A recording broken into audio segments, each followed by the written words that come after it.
Hello, everyone, and welcome to our webinar today. My name is Jessa Tracy, and we're so happy to have you on. This webinar is Information Management in the Modern AEC Industry, and we're so lucky to have Graham Stewart join us today. I'm just going to take the first few minutes for kind of a few housekeeping things, and as people are signing on, you guys can just kind of join in, and Graham's going to join us in a minute or so. First, I just want to let you know that this webinar is presented to you kind of by, also with Graham, obviously, but it's presented to you by Digital School Technical Design College and Global eTraining. So I'm just going to kind of go over a short overview of each of those, and then a couple webinar housekeeping details, and then Graham will be on to give you an amazing presentation today. So just bear with me here while I share my screen. Hopefully you guys can see that. But yeah, so I just want to go over a couple things about Global eTraining and Digital School before we get started. So in case you guys don't know, Global eTraining is it's the most comprehensive and customizable training solution in the architecture, engineering, construction, and manufacturing space. The next few slides are kind of geared towards teams, but we do offer training for individuals as well, and teams of all sizes as well. So obviously we don't want to take too long on this. I'm just going to kind of go over a couple of our most popular, most used tools. And if you want to talk more about it, we're more than happy to do that with you later. First is the Get Everything library. This is kind of our flagship solution, and it is, in essence, just a really extensive, robust, built-out online training library. And it is crafted by experts like Graham, who's joining us today. And it has been relevant, and it caters to all skill levels, specializations, departments. It covers kind of the topics you see here. It does cover more topics than this. And obviously within these topics, there's a ton of different kinds of courses and kind of subtopics, thousands and thousands of hours of training. For a full list of everything that's included in this, I will send that out after to you guys in the follow-up email, just a link to our course list. Next, we do have the Get Know How Autodesk plugin, and this is pretty much exactly how it sounds. It is an Autodesk plugin.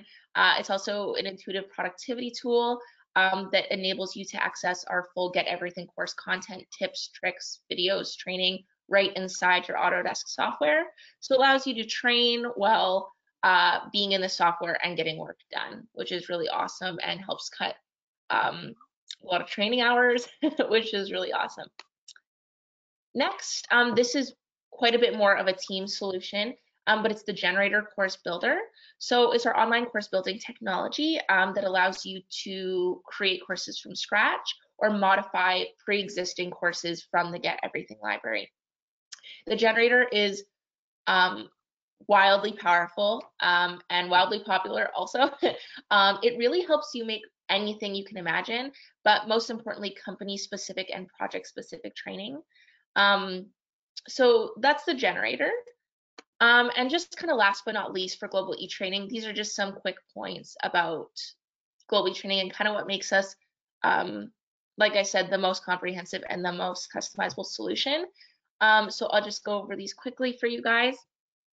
So we do offer company and project specific training, increased productivity, efficiency, and engagement, a really simple guided onboarding process, increased adoption of BIM softwares and best practices, attraction and retention of top industry talent. I know that that's so important right now with the industry, with the way the industry is going, being able to attract that talent, increased environmental sustainability, sharpened relevant skills, resources to upskill in lockstep. We all know the AEC industry is ever growing and changing, so to upskill as it changes is really important. Tools to track individual skill levels, certification objectives, Autodesk CAN-BIM, which is now Building Transformations. We also do offer OSHA certification, and then just really more than anything, cost-effective skills training. So that's everything for Global eTraining. I'll just do Digital School really quick, and then we'll get started, and Graham will join us, which I know is largely what you guys are here for. But if you are interested in any of this, like I said, I'll send all of the links in a follow-up email, and we'd love to sit down and go through the whole presentation with you guys. So this is Digital School Technical Design College, and it's actually a sister company to Global eTraining. We work very heavily together and help each other out a lot. Just really quick, I'll do a just go through the kind of programs we offer. So we do offer a BIM technician program. This is 6 to 12 months. And all these programs are really great, more for people looking to enter the AEC industry. So if you do know anybody that would be interested in this, we do have a really great referral program. You get $250 for referring somebody. Architectural design technology program, engineering design technology program, and then we also have a process piping specialty that can work alongside the engineering design technology program. We are introducing some really cool new stuff this year, so I do encourage you to keep your eyes peeled to our social media, and that would be the place you'll see that first. Just a couple cool things about Digital School before we get started with the presentation. We do offer flexible start dates. You can start whenever works for you. I wish this was a thing when I went to school. So really whenever works for your schedule, your time of year, we'll make that happen for you. Next, it's blended learning. So you can experience a combination of online classroom instruction, one-on-one support, or self-paced, just working through your work on your own as well.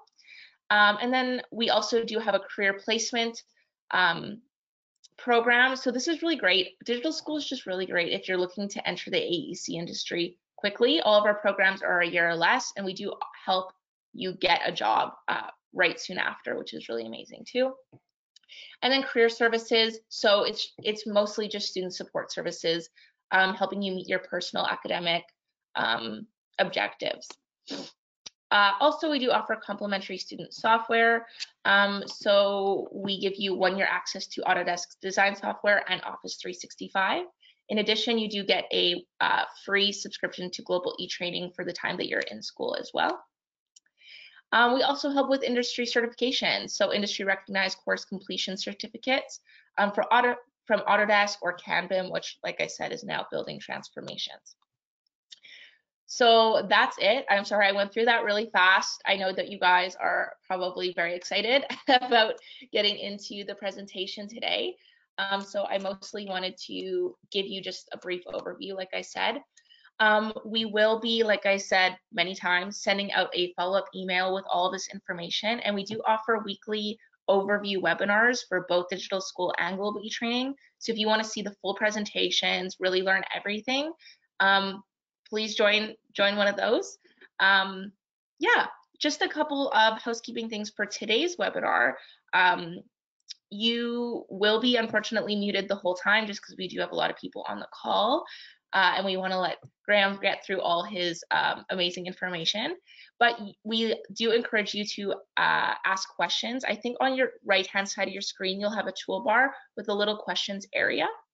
We will be answering any questions at the end of today's presentation live with Graham. So if you want to take advantage of that, I do encourage you at any point to ask questions there. If you do have questions about Digital School or Global eTraining, absolutely feel free to ask them there too, and I can help you with that. Yeah, I kind of think that that's it. I'll be kind of joining towards the end of the presentation, but I'll let Graham take it from here. Graham, if you want to hop on and introduce yourself, maybe.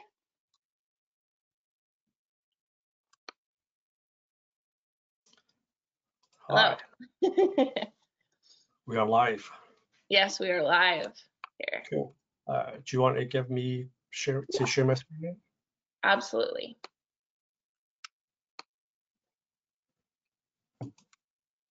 There you go. And just as one last note before I take off, you guys, Graham's going to be going through really amazing stuff today. And I know you'll probably want to share this with people. So don't fret. I will be sending out the webinar replay as well, so you can go back over any of this. But Graham, I'll let you take it from here and maybe introduce yourself as well. Sure, cool. So I take it everyone can see the screen okay, yeah? Yes. Yeah, awesome, good. Right, okay, so welcome. So this is presentations all about information management in the modern AEC industry. I'm just going to go through some general things that I think are important to information management globally on the back of ISO 19650. And again, if you don't know what that is, I'll explain about that later on. And at the end, I'll give you some highlights for the new delivering COBE IFC and classification course that we developed as part of my company that's now on the Global eTraining platform. So a bit about me, my name's Graham Stewart. I'm a digital director at a company called Digital Gorilla that was set up 5 years ago. It was 5 years next week, which is pretty cool. And along with my colleague, Robin, we're both specializing in information management training development. We do a lot of training with BSI and also recently became BRE auditors, which is pretty cool. And we do part-time lecturing and various other training around the UK and globe as well, which is pretty good. If any of you want to reach out at some point, you can always get me in social media. I'm on Twitter, I'm quite vocal quite a lot of times, and you can get me on LinkedIn. So by all means, please reach out and keep touch. Should be pretty good. So let's crack on. Let Jessica said, so if you get any questions, please just put them in the chat box and we'll get back to them after the presentation as well. So I thought it'd be good just to have a look at just to try and understand what are open standards. So again, COBE is the main topic of why we're actually here today, which is like a core function of information management. A key part of that is these open standards. So the first one's COBE. Again, COBE, for those that don't know, that's why you're here. It's construction, operations, building, information exchange. It's effectively how we structure and organize data. And again, IFC plays a big part of that as well. But a background was invented in now 2007 with Bill East, the US Army Corps and NASA.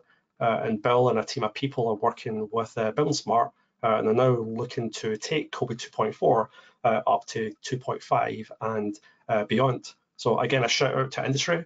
If any of you is on a call or any of your companies want to get involved in Building Smart and the next evolution of COBE, please reach out because again, they are looking for sponsorship to really push this project. So again, we as a company have sponsored Bill and Building Smart. So again, if anyone else wants to get involved and help push the next iteration of COBE, then by all means, please do reach out and I'll put in touch with the people who will gladly take your money. So again, this is just a general overview of what COBE is. Again, we'll dive in a bit more detail. 272 individual bits of data, a lot can actually grow.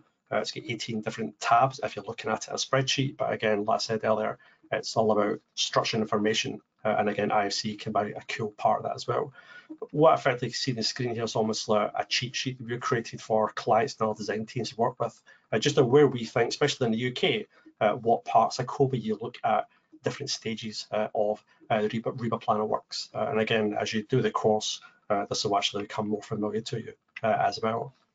Next, we're looking at IFC. This is industry foundation classes. Again, like COBE, it's an open schema of exchanging information. On the left, you can see there's a generic, effectively almost like a generic text file. But on the right, that can turn into a data-rich 3D model. And again, the reason why we're using open standards and a lot of clients are pushing for IFC rather than proprietary bits of software like Autodesk or Bentley or like ArchiCAD. They're looking for the longevity of the data. Again, if you open up Revit, which is basically what our course is based on, if you try and open up in 10 or 20 years, can you open a model? Will it actually be able to read that data?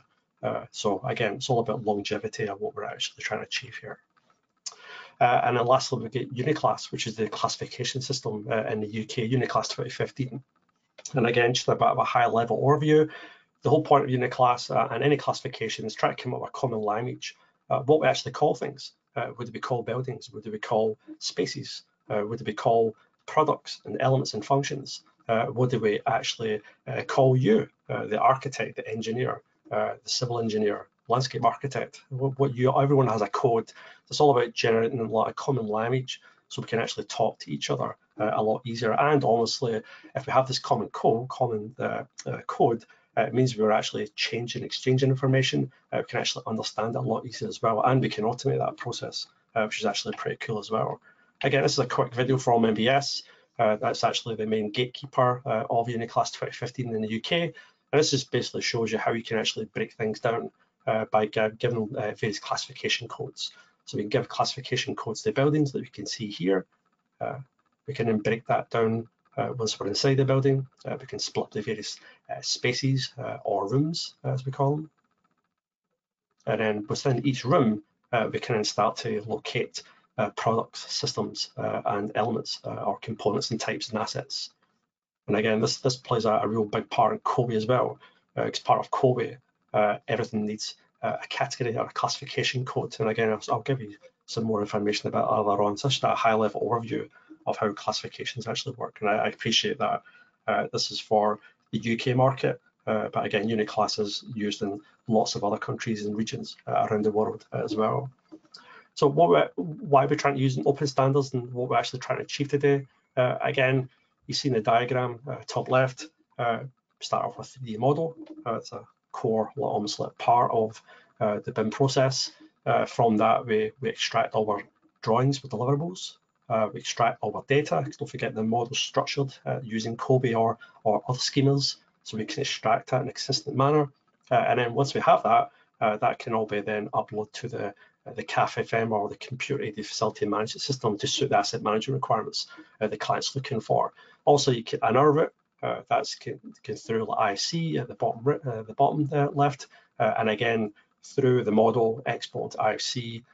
That'll be again structured with COBie, and then you can upload that to the CAFFM system as well. Again, all these different processes and mappings also depend on what the client's looking for at the end of the project as well, and how the design team can actually come together to actually get this as easily, as simple as possible.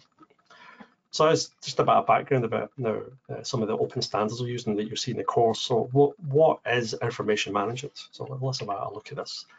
So if we look at it from a client point of view, and there's different terminologies I've got, like PAS 1182 Part 2, which although that's withdrawn, still a lot of projects today that are still using what we call the BIM Level 2 standards in the UK. But obviously now there's a global standard called ISO 19650. So there is various terminologies, and that can add to the complexity. That's why it's always good when you start a project to try and understand what is that common language that everyone can actually understand as well. So look at it from the client or the employer or the appointing party, whatever terminology you want to use. Information managers are there to help the client define overall strategic requirements and understand possible benefits. Again, clients maybe aren't tech savvy or understand all these standards. So again, they're relying on a group of people or an entity, an information manager, to come in and actually help set up the processes and also validate the process as well. Also discuss with the client's asset or facility management team what they actually need. Again, if the client actually has a CAFFM system, a computer-aided facility management system, that will have assets on it that we're looking after, but also each of those assets will have a whole bunch of data. So also we need to, design teams need to understand what are these assets that are providing, what is the data you actually need, so that we can actually structure it. And again, using COBie and various other systems, that's how we can actually deliver this at the end of the project. We can assist in development of the AIR, the asset finish requirements, as well as the exchange requirements, and also those project requirements. So there's lots of requirements we can actually help the client with throughout the process as well, especially before the design teams start to get appointed. And then ultimately, I validate all task team deliverables to agreed and documented processes. Again, the client maybe doesn't know what it is he's receiving, or he's getting a whole bunch of stuff. He's getting models, he's getting drawings, he's getting documents, he's getting COBie spreadsheets, getting IFCs. How does he know this actually works? How does he know what actually meets his requirements? Hence why he has information managers on board, because they can take all the design team's information and validate it to make sure it is exactly what they are getting. And information management is very black and white. It's either right or wrong. It's very similar if you fill in a spreadsheet or if you fill in an online survey. You'll be required to input data in a very specific format to suit the survey requirements. Information management is the exact same process. If you're asked by the client or the information manager to provide data in a certain format, or you've got to fill in certain elements of data in certain fields in an Excel spreadsheet, you have to do it. It's just rules you actually have to obey. Very similar to the accommodating environment, you have your file naming convention with all the various fields. If your role letter is A, and your file type is M3 or M for a 3D model, then that's what you have to fill up. You can't just put up XYZ and I'll just call it FTR, because the accommodating environment won't accept it. So you do actually have to follow these rules. That actually helps with automation as well. Next, we have how will Information Manager help design teams, or the appointed parties, I like to call them. Also, they help them, task team members, understand what it is they need to deliver, i.e. what they've actually signed up to. It's an amazing amount of design teams don't actually appreciate what it is they've actually signed up to. Everyone on the call here, I'm sure at some point over the last decade has said, yeah, we can deliver BIM, but I suppose I would ask you, can you really deliver BIM? You can maybe really do a really great 3D model, some nice visualizations, but I always tell clients, when you look at a drawing, that drawing should be 100% technically correct, but when you actually scratch the surface of the drawing and look behind the schema that sits behind that and all the data and all the classifications, is that correct? And again, information management to make sure that alignment is actually coming through. So when we actually federate information and start extract it, it is in a consistent manner that we can actually automate and validate as well. They can assist in development of the BIM discussion plan, although they don't write it because it is a collaborative effort, but again, they can take the lead in that, or at least provide invaluable advice. They can assist with the integration and export of data, and again, that's something we'll talk about later on, but again, they can actually help if we have different software platforms, like Revit, Bentley, ArchiCAD, IFC, the whole bunch of other stuff, then how do we actually integrate all that data and how do you actually export it in a consistent manner? So there's a lot of documentation and a lot of mapping that goes with that as well. Validation of deliverables to meet the client requirements. So again, once we get all the information from the design teams, we go through and validate it to make sure it is exactly what the client's looking for, and more importantly, what they can actually upload to the CAF FM as well. Also, monitor compliance accommodate environment, file naming conventions, revision the stats codes against the task information delivery plan. So there is lots of things we can actually help with task teams as well. Hence why in a lot of projects, information management might be split into various no silos with different ways. Client-side information management, project team information management, or design team information management, and construction team information management. So there's various ways that can actually work throughout the process as well, but ultimately try to do the same thing. I thought it was quite important to highlight what information managers don't do, and again, in my opinion, they don't do BIM coordination. That's up to you, the design team.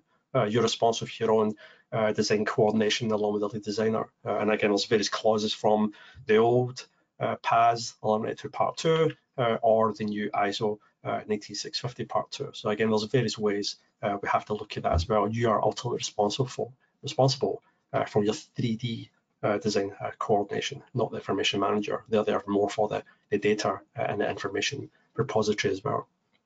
So looking at outline scope of service of information management, what is it we do? So there is various ideas of what information managers should do. What we've got on the screen is basically straight out of, and it's as an old doc in 2013. It's called the CIC outline scope of services for the role of information management. And again, it gives a lot of good information of what an initial role could actually be.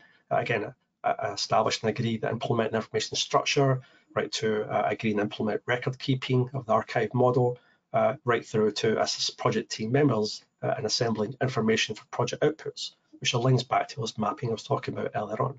So there's lots of things information manager can do, but they are a key element to make sure the design team are working as efficiently as possible, or they've actually helped the client develop a system and standard that the design team know exactly what it is they're delivering at each stage of the project. There's no point developing an information management structure for a project that's almost tick boxing. You're not actually doing it for the benefit of the client, and the design team spend far too long trying to get data out that no one's actually ever going to use. The thing for me, information management is all about almost like doing, from a BIM point of view, doing the least possible by getting the best possible benefit and quality. So again, there's lots of things you have to think about here. But again, infobesity is a major issue in the industry, so we have to make sure the data is precise for its need. And again, this is where the level of information need comes in as well. Again, previously that was an old document. Bringing that up to date, we have ISO Part 2, and we also have Annex A. And Annex A sort of tries to look at each level of information that has to be produced or looked after. We can easily look at now what's the appointing party going to be looking after the client, what's the lead appointed party or lead designer going to be looking after, what's the appointed part of the design team going to be looking after. And again, most of them will be done by the respective parties, or you can start to assign that to an information manager, third party, or somebody else. So again, it's up to them how they actually divvy up the work. But again, there's lots of ways in that as well. And again, there's some really good guidance out there, especially from the UK BIM Alliance, that actually focuses on a lot of these sort of topics and areas as well. But again, it's the whole point of ISO 18650 as a scalable framework. And again, it can be applied to any project, cost or size. But again, there is lots of ideas of how that actually works as well. So looking at start to end flow of structured information. Again, start off with client requirements.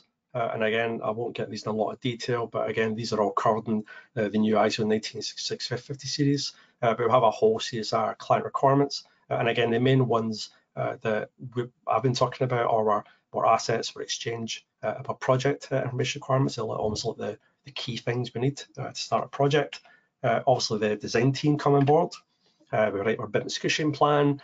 They build their 3D models, PIMs, their drawings and documents. That then gets extracted as drawings, and it gets extracted for our asset information model, and that's where COBie and IFC and classifications comes into that as well. Also, once the design team have done their part, again, in the UK, design team mostly involved for RIBA plan of work stages 2 to 4, so concept through detailed design and technical design, and then the contractor will come on board, stages 5 and 6. So the design team do all the initial work. They're doing the placeholder information, so what assets are in what room and what floor and what building. The contractor come on board and they'll start to add all the as installed information, serial numbers, warranty information, installation dates, all these sort of key things. And then that will get updated for what's been installed, and hopefully that can all be seamlessly transferred and uploaded to the computer-aided facilities management system. Again, providing it's all been structured in a consistent manner, and everyone's been working to how the client set up the information standard or the information manager developed that will depend on how good or bad it is that actually works. But obviously, a lot of people think the asset information model is just something you do at handover, but it's like stage 6 at the end of the project, but it's not. You would do that all the way through the project. And at the beginning of the presentation, I showed you almost like the screenshot, the cheat sheet of what COBie should be done at what stage. So stage 2, you would do your spatial information. Stage 3, you can then add components and types and systems. Stage 4, we can then maybe add attributes for extra information. And then stage 5 and 6, the contractor would then update all this information as well. So that is like bite-sized chunks we can do at each stage of the project. So we're not just bombarding people with lots of information and data. And as we do that, the client's asset management team can then check this information and feed back to the information management team and the design team what's working, what's not working. So by the time we get to stage 6, everything should actually be working seamlessly. That's the idea right now. And again, the glue that brings us all together is where information management comes in, is what we think anyway. So what is the UK BIM framework or the ISO 19650 demanding? Nothing's really changed since PAS 11.2 Part 2, from 2013. So this has almost been a requirement for a decade now. Building geometric information, geometric models, non-proprietary information, or your data structured using COBie. And again, BS 11.2 Part 4 is quoted here. But again, it's important to note, BS 11.2 Part 4 does not tell you how COBie works. If you want, it just tells you how COBie fits into the UK BIM framework. If you want to know how COBie works, then you have to go and read what we call the COBie Bible, or the National BIM Standards America, version 3, chapter 4.2. And again, in the course, there is various links to NBIMs, so you know exactly what COBie to go and check for as well. And then finally, you're exporting all your deliverables using open data formats, or what we all like to call PDFs. So what does the client need your deliverables to do? Again, I spoke about mapping.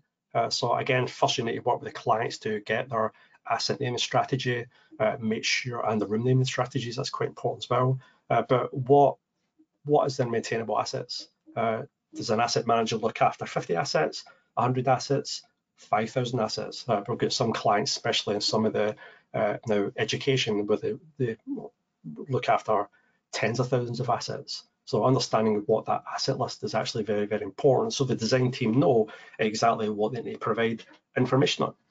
But as well as developing this asset list for each one of those assets, how much data does that asset need? So a door, does that need 10 bits of data? Does it need 300 bits of data? That's actually very, very important as well, because if the design team don't know how much data they're delivering, how does the client know what he's going to receive? And how does the information manager know what to validate against? So all these sort of things are also very, very important. And then once we work out what the asset list is and what the asset data templates are, then we can map all that to Uniclass and also IFC as well. And again, this is where all the National Classification Standards Code and our open data mapping or open standards come in. All that mapping is key so that we get this common language and make sure we can all structured so we can get it up to the client's CAFFM system as well. So there is a reason why we're actually doing all this. Again, COBE in all its glory, 272 bits of data for now. But again, it is important to understand this is like typical COBE responsibility matrix, looking at what are you responsible for, what is the architect responsible for, what is the MEP, mechanical, electrical, and public health building services for, what structures for. None. Structures don't appear in COBE, although that's up for a debate with a lot of people. But if you look at IFC in COBE, structures do not appear because IFC classes aren't allowed for COBE. But again, that's a discussion for another day.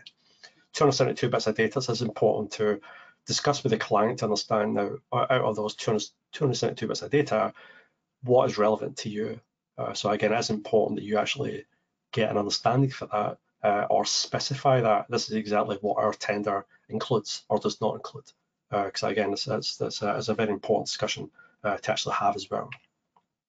And again, recap again, model, IFC, drawings, documents, COBE, up to the CAFFM system. Again, all looks simple, but as you can imagine, it takes a lot of hard work and effort and engagement to actually do it as efficiently as possible as well. So looking at IM or information management in the real world, and again, this is just some of the stuff that we've been working on with the Scottish Future Trust in Scotland, and it's called the Standard Information Management Plan. So in Scotland, back in 2019, they kicked off what was the 1 billion schools for the future programme, which is part of a 2 billion learning estates investment programme. And the whole point of this, we're trying to come up with a common way of working. So SFT, and again, Ryan and Paulin, they basically developed this standard information management plan. And what it was is to give public clients, so like local councils, a set of tools. It's almost like a tool set, so they could actually work out now what is that an EIR, basically has that EIR in it, what has their asset information requirements, has their COBE requirements, has their CDE, the Common Data Environment hierarchy using classification codes. That's the PM project management table. It has the FM facility management mapping, has an asset register, and it has their O&M manual as well. So it does actually cover quite a lot. And it's been out for 2 years now, no, 3 years, 2019. So I think in a few months they're going to be bringing out like a brand new version from all what we've actually learned over the last couple of years as well. So I thought it was quite good to show you this is what clients are now actually starting to ask for now. Hence why design teams are having to really step up and validate and check exactly what it is they're actually delivering to the clients to actually meet these strict requirements as well. Because there is quite a lot of strict requirements there, and again, there's a lot of funding involved from the Scottish Government with these projects as well. So as part of the main workbook, we've got something called now Annex 2, which is all about the asset information requirements. And again, effectively, what we have to work with the clients here is to work through NRM or New Rules of Measurement Costing matrix to look at, with asset management team, what is maintainable? Out of all the assets you look after, what do you think is maintainable? So again, you can see in the screen here, we've got the sump pumps, we've got the manholes, get downpipes, smoke vents. There's a lot of key things where they're maintainable. But again, if you look over to what information, not everything requires COBE data. So asset management teams will look after a lot of stuff, but not all of that will actually be modeled or can actually be delivered using COBE from a 3D model if it doesn't exist. So again, there's lots of, you have to go through and make sure the clients fully understand all these requirements. Is there any periodic condition surveys, statutory compliance, plan preventive maintenance? It's going through the whole O&M with them as well, and make sure that aligns to all their assets as well. Next, we'll look at their COBE requirements. So again, just go through the whole 272 bits of data, what applies to each design team member, at what stage they actually have to supply this information, what unit class tables to some of these categories apply to. So again, just making it really clear so the design team know exactly what part their involvement is and how much data they actually have to upload as well. Next, we have something called template 2, which is looking at CDE hierarchy. So we talk about CDE hierarchy, we're looking at the project management codes. So again, you can see here, stage 2, we have the PM 4030, which is design information, and PM 4040 design drawings. It means the client could actually just go into the CDE and just search for PM 4040, and that, as long as it's being classified correctly, again, that's quite important. That's again to make sure you're following your file naming convention. As long as it's been classified at point of upload, if the client goes in and searches for PM 4040, you'll get all design teams from all members of the project team that have actually uploaded to that. So just try and make it and structure it so the client can actually find information as easy as possible. But it's not just the client, it's a whole design team. So if they know it's a drawing, but they don't know who it's from, they can just search for all the PM codes and actually pull out all the information, and actually that should actually help them find the information as well. So we're structuring it so that people can actually find the information as quickly and easily as possible as well. Next, we've got template 4, which is all about data mapping. So again, I've spoken about mapping COBE and assets and IFC and unit class. There is a lot to that, and again, it can actually be very, very complex. The example I've got on the screen here was for one of our clients.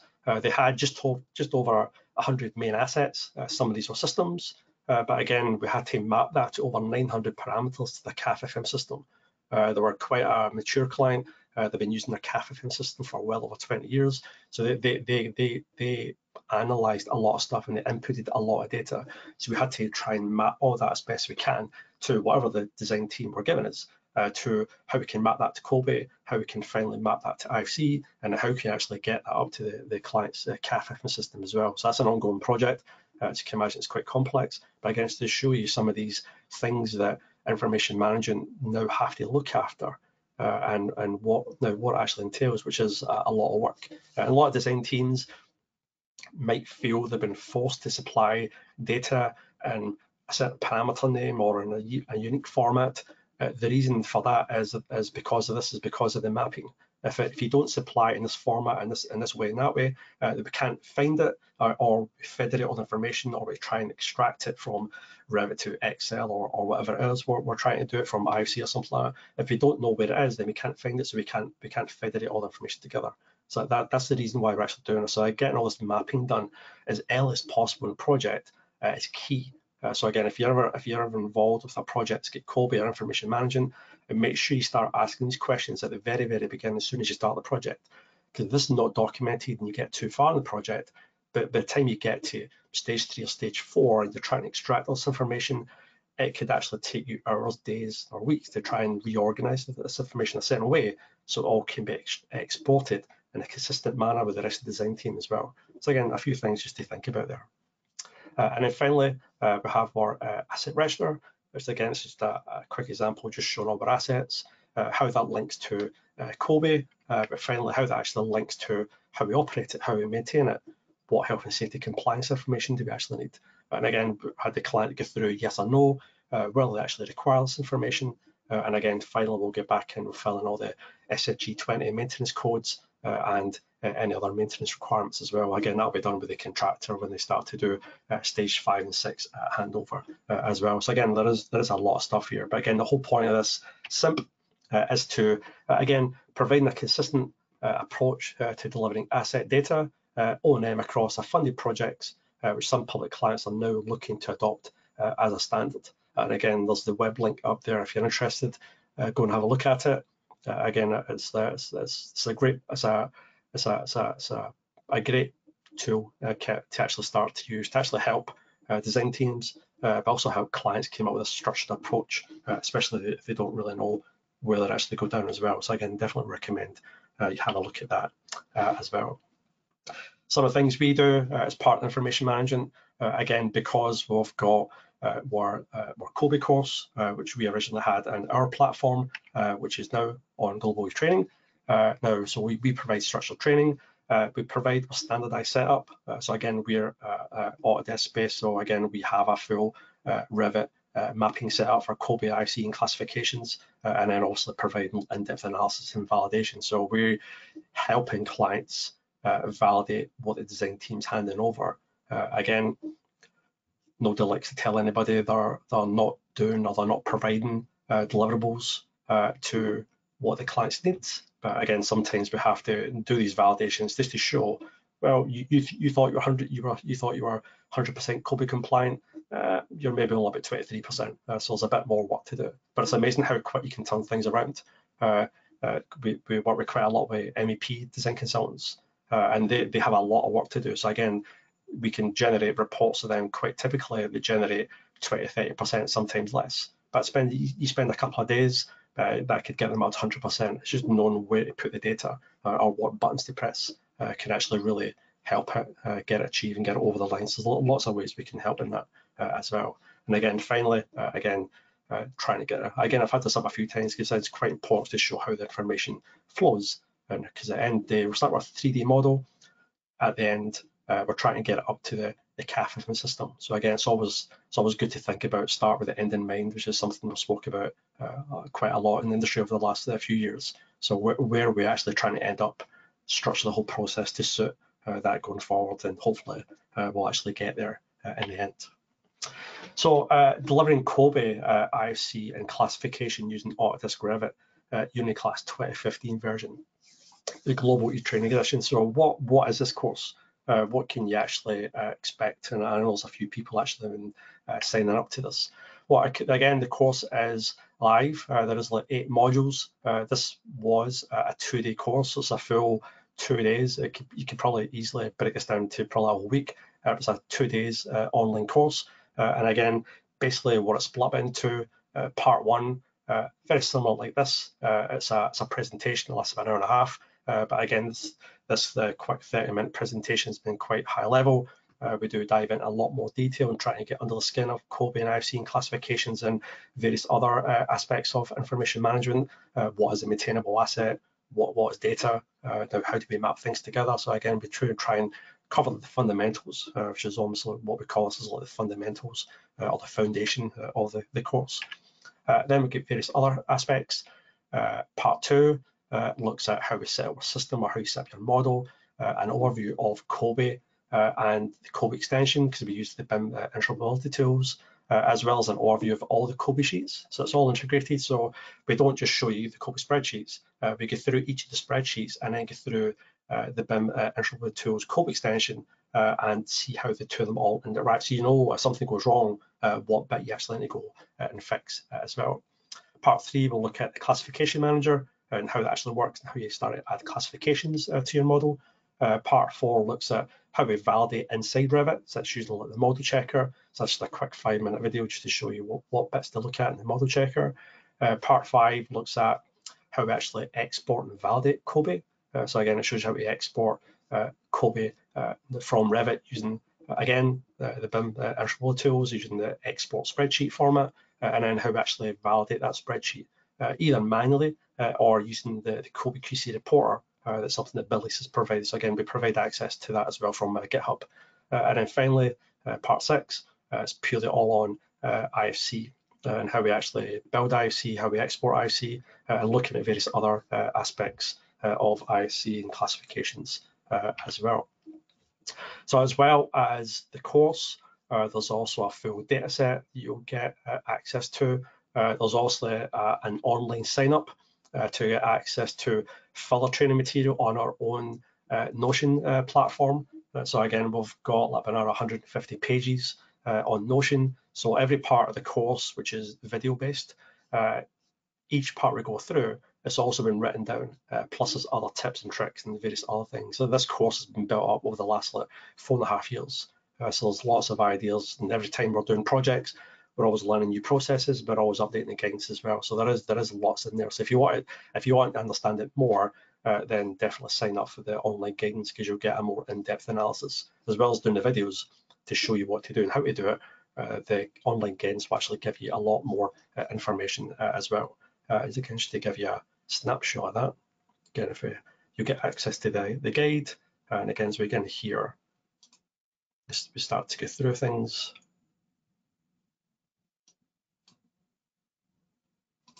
And again, it starts to just basically goes into more detail, and again, starts to walk through a lot of stuff. So again, it's just text-based on what you've actually seen in the videos, but it just actually start to dive into a bit more detail as well. So again, appreciate my strong Scottish accent can actually be quite difficult sometimes, or it may just get bored listening to my voice. The guidance material is there for you to read back at your leisure as well. So there, again, I recommend you sign up to that to get access to all this as well. The data set's pretty good. We give you access to some classification manager templates. There's some toolkit information you can unload. So we get through the whole BIM interoperable tools and show you how each bit works, but also give you an XML file that you can actually just load it in, and it's all done for you. So it's a cheat, so it's pretty good. And we get through the training exercise in a lot more detail in that as well.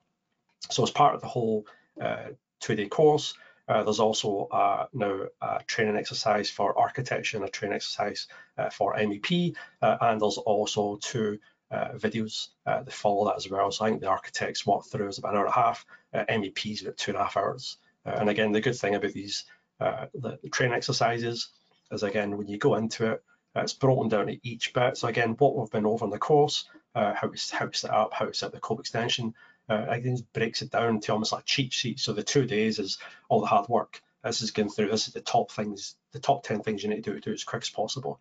And inside in here, it's all linked back to the main guides as well. So again, if you get stuck, you can just go back here. But again, if you're at, for example, if you go in here and you go to, for example, you're working on levels in that course, excuse me, there is a video called 1.5 levels. So if you don't understand this, just watch the video and I'll show you exactly what to do. So we'll try and make it as easy as possible to follow, excuse me, and get that through as well. But again, there's lots of guidance there to look at as well. Bang on time. And again, just a final thought, validation of your data is key to ensure that it meets the client's specific requirements, or if there are no client-specific requirements, then all data deliverables should follow open international standards, i.e. IEFC and COBie. And that's me. Sorry, I'm back. The light has become crazy.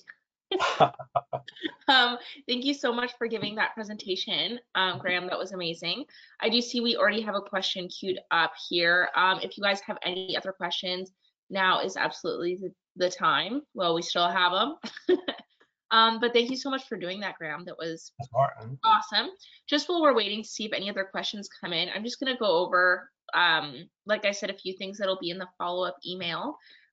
So you guys can keep your eyes peeled for that. There will be links to Graham's courses, so you can check out all of that amazing content he was just kind of going through for us.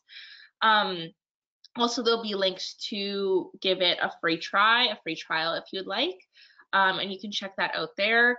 There'll be links to purchase or meet with us if you're interested in global e-training, maybe on a larger scale, or if you're interested in digital school, there'll also be those links as well. And also there'll be a link to Graham's LinkedIn. So if you want to follow him, or his Twitter, we'll also link that there for you. Like he was saying, he's active. He's he's there to communicate and discuss with you guys. Absolutely, we'll link that there for you guys as well. And if you do have any other questions that you don't think of to ask today, just respond to that email. We will get back to you and can hopefully answer any questions that you have. I will just go ahead and ask this question to you, Graham. Sure. It does seem like it's maybe a long one. So on a non-client-led BIM project, can a consultant define an information manager role in the absence of an EIR? And there's kind of a follow-up to that. I'll just give you the whole thing now. Sure. How does office role align with information manager role? Is the BIM manager taking the role of information management? Yeah, it's quite difficult. Yeah, so BIM management, information management can be two different things. BIM management can be, yeah, it's quite a difficult one to answer because like BIM management covers such a wide range of things. For me, information management is focusing on getting the best quality data to the client and what they're actually looking for as well. If the client hasn't specified an EIR, then again, according to ISO 19650, you can't deliver that project because the client has to have his EIR, his AIR, and his PIR, so his assets, projects, and exchange of requirements. If those requirements aren't there, then how do you know what you're delivering? So that, again, I always tell to people, if you haven't been given any requirements, then it's up to you to specify what those requirements are, i.e. what does your fee actually cover and what is it actually producing? So you have to be very clever. You have to be careful, i.e. are you going to model 5,000 assets or are you only modeling 300 assets? And out of those 300 assets, only 50 will have COBie, and out of those 50 COBie assets, you only deliver 20 bits of data for each asset. So that's the level of granularity you actually have to get to now. Otherwise, you're not managing expectations. But again, the first thing you have to do is go back and make sure the client appreciates that as well. Mm-hmm. Awesome. Well, thanks for answering that. And I mean, I don't know if you really answered this or if you want to elaborate on this, but how does the office role align with information manager role? Office, yeah, that's quite a difficult one. So, how does an office role? Yeah, I maybe don't understand that. Maybe for an office role, if they're like an office BIM manager, it's like how does that tie into a project BIM manager, a project information manager? I suppose from an office point of view, you could look at it as well.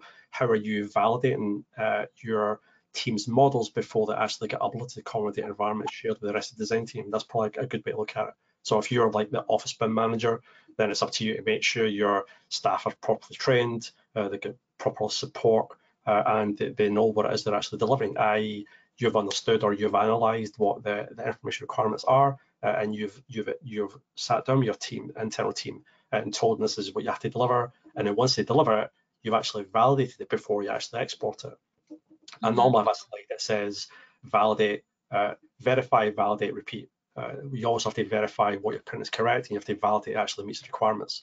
If you don't do that, then don't be surprised you get an information manager's report from companies like us that basically say you're only 23% compliance. You know, so you do have to now. Design teams have to step up now and make sure they understand what they're responsible for and to make sure they actually do deliver it now. Mm-hmm. Awesome. Well, thanks for answering that. I know it was maybe kind of a harder one. That was perfect though. That's the only questions we have for today. Like I said, you guys, if you do have any other questions for us or for Graham, feel free to reach out and we can put you in contact, or there, like I said, there will be that link to his LinkedIn. I'm sure, I mean, I don't want to speak for you, Graham, but I'm sure you would answer a question or two maybe. And we certainly would absolutely as well. I think that's kind of everything for today though, Graham, unless you have anything else to add. No, it's again, the course is there. Hopefully you can sign up to it. If there's any feedback, but we're always looking for good feedback, positive and negative feedback, as long as it's constructive. That's the most important thing. But yeah, by all means, feedback, whatever you want. If there's other things you want added or things we haven't explained clear enough for you, then please let us know, and we'll definitely address that. Perfect. We did get one more question just while you were saying that. For your courses, is there a specific level of BIM expertise that's required? No, I'd say no. As long as you know, well, again, it's all based on Autodesk Revit. As long as you know how Revit works, that's the only thing you need to know. If you know nothing about information management, you know nothing about COBie, that's fine. We'll teach you. That's the whole point of the course. We go through each spreadsheet or each data field. We explain what it is. We give examples. We relate it how it expands into Revit. So we do go into it in a lot of detail. So yeah, so don't go and try it out. If you try it out, it's not for you, fair enough. But at least give it a try. Absolutely. And just as so you know, Loris, you asked the question. There is no prereq for any of the courses in the Get Everything library. You can always just take any of them. So absolutely, if you started Graham's course and felt like you did need to know more about Revit, you could go take some Revit training and come back. We do offer all of that. And you can absolutely start and stop and come back to things that you feel like maybe I'm ready for or I'm not ready for. That's absolutely totally fine. And there is really no prereq. There's another question here. And will the teachings be applicable in the North American market? I guess that question is. Yeah, it will be. The only difference is when we talk about Uniclass 2015, that would just be relevant to like master format or uniformat. You know, it's whatever the classification code is to you. So again, we don't provide for example, the master format spreadsheets. But again, that can be downloaded from the BIM IEEE tools. If you get the classification manager, you can actually download the latest like North American tables. So yeah, don't let that put you off. The only difference is basically some UK terminology, but most of that is to do when we talk about RIBA Planner Works, which is different stages, and all you have like SD and DD and so on at different stages in North America and the Uniclass classification system. So that's the only real difference. Perfect. So yes, we're good no matter where you're at. Yeah. Okay, well, perfect. I think that's it for questions. Thank you guys for engaging and asking those. That's amazing. And like I said, follow up if you think of anything later, or if you watch the replay and have a question then, that's absolutely fine. And thank you so much for joining us, Graham. We're so happy to have you, first of all, as a course author, but also that you took the time to come and talk with us today and give us this awesome presentation. And I know I'm excited to check out your courses, especially after hearing you talk about them. Yeah, cool, good. Yeah, hopefully everyone enjoys it. Again, yeah. It's been a lot of hard work for the last few years, but again, there's always room for improvement and learning, and every day is a school day. So again, that's why we're here. It's true. Well, perfect. Thank you everyone for joining us, and I hope you have a great rest of your day. And thank you again, Graham. I will hopefully talk to you all soon. Thank you so much. Ciao.